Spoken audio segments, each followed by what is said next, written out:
Good evening everyone. তো 31st যে আরও কিছু কেক ছিল সেগুলোর ভিডিও নিয়ে চলে আসলাম।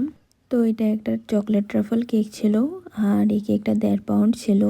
আমাকে বলেছিল 1.5 পাউন্ডের মধ্যে 2 টায়ার করে দিতে, তো আমি 2 টায়ারই করে দিয়েছিলাম। আর কেকটা খেয়ে কাস্টমার খুব সুন্দর রিভিউ দিয়েছিল।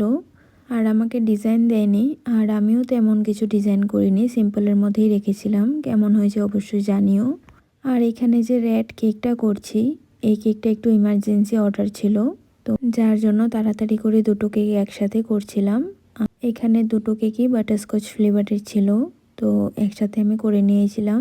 তো তেমন কিছু ডিজাইন ছিল না, সিম্পলের মধ্যেই ছিল, যার জন্য একসাথে করে নিয়েছিলাম। তো এই যে ছিল কেকগুলোর ফাইনাল লুক। আর এরপরের যে কেকটা, এটা একটা চকলেট কেক ছিল, আর এটা বার্থডের জন্য নিয়েছিল, বাবার বার্থডের জন্য। আর এই কেকটাতে অনেক চকলেট দেওয়া হয়েছে, তো কেকটা খেয়ে অনেকেই ভালো একটা রিভিউ দিয়েছে। সিম্পলের মধ্যেই ছিল, তো আমাকে শুধু লিখে দিতে বলেছিল বেস্ট ডেট এবার এটা। তো 31স্টে কয়েকটা কেকেরই অর্ডার ছিল, তো আমি যতটুকু পেরেছি ভিডিও করেছি। আর এই যে ছিল কেকটার ফাইনাল লুক, কেমন হয়েছে অবশ্যই জানিও। আর এরপরের যে কেকটা, এই কেকটা ডেলিভারি দিতে গিয়ে ওখানেই আমাকে আরেকজন একটা কেকের অর্ডার দেয়, তো এটা একটু ইমার্জেন্সি অর্ডার ছিল। আর তো যেহেতু সবাই 12টায় কেক কাট করবে, তো আমি 10টার সময় সবাইকে ডেলিভারি দিয়ে দিয়েছিলাম।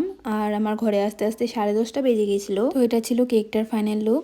আর এরপরের কেকটা হেলদি একটা কেক ছিল, ওটসের কেক। আর এটার মধ্যে কোনো চিনিও দেওয়া হয়নি।